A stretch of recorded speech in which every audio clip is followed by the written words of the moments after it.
Last. Here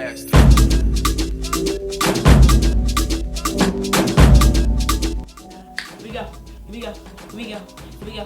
Y'all say, love is the mission, love is the mission, love is the mission, love is the mission, love is the mission. Here we go.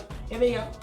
Here we go. Hey, it's your girl Bosa coming to you with another vlog post. Another vlog post.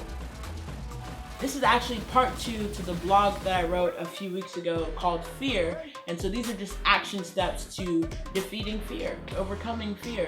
So go ahead, if you haven't read my blog post, go check it out. We linked it somewhere in the description or in the comment below. So go ahead and go check out the blog and then come back. Because I realized after reading it that I really didn't give some action steps, and I want to do that now.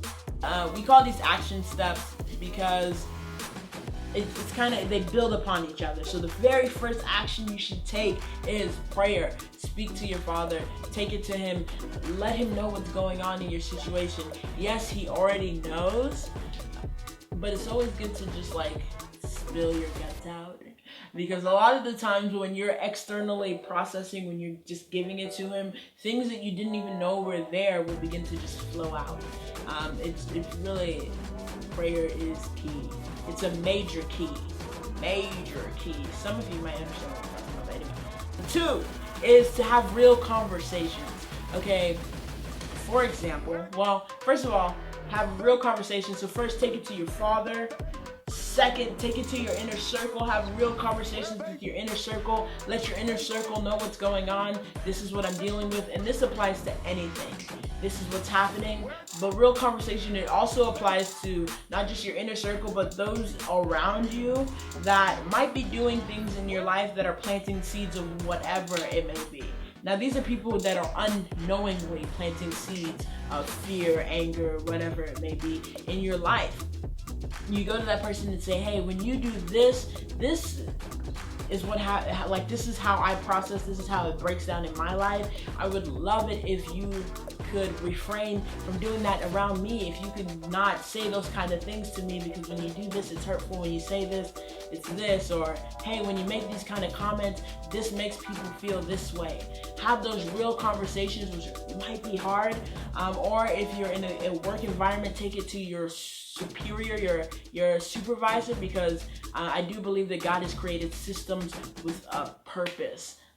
So yes, I am a Christian. If you don't know by now you know. The Bible talks about there being order, and I really believe in the workplace there's order. So if it's happening at work, take it to your supervisor so they can talk to that person.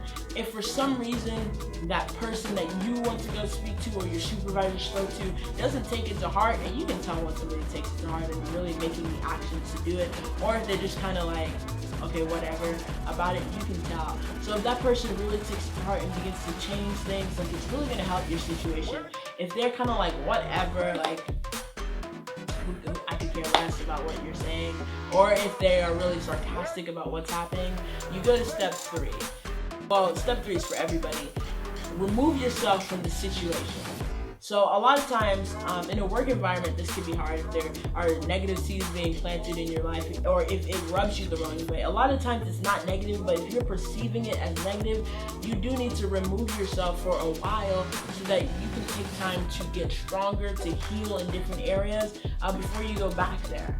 For example, for me, the news or TV in general is not necessarily evil, but in a time where I was dealing with fear, it was just reinforcing negative stereotypes in my mind. So I had to turn those things off because it just made me more fearful. Like, I turn around, or if I'm watching even like funny TV shows and something happens, I'm like, whoa, that can happen in real life.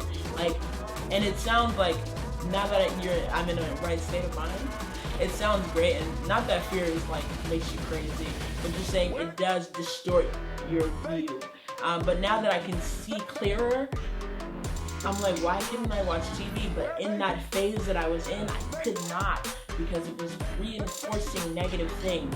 And that's the same for people. If for some reason they can't change what they're doing, or there's no way that you can like there's no way that they can like change their actions, then you need to remove yourself from that situation. If it's in a work environment, have the least amount of contact with that person as possible.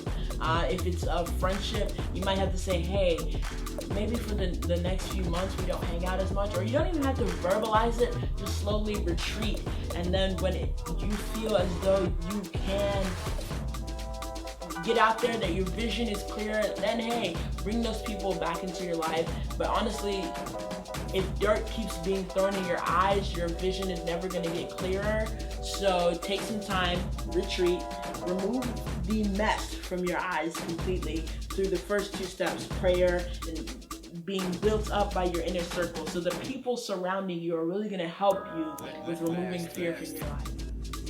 Yeah, so the video was getting too long, guys, so we're going to stop it right here. But make sure you tune back in for part number 2, where we go over action step 4 and action step 5. Turn it up!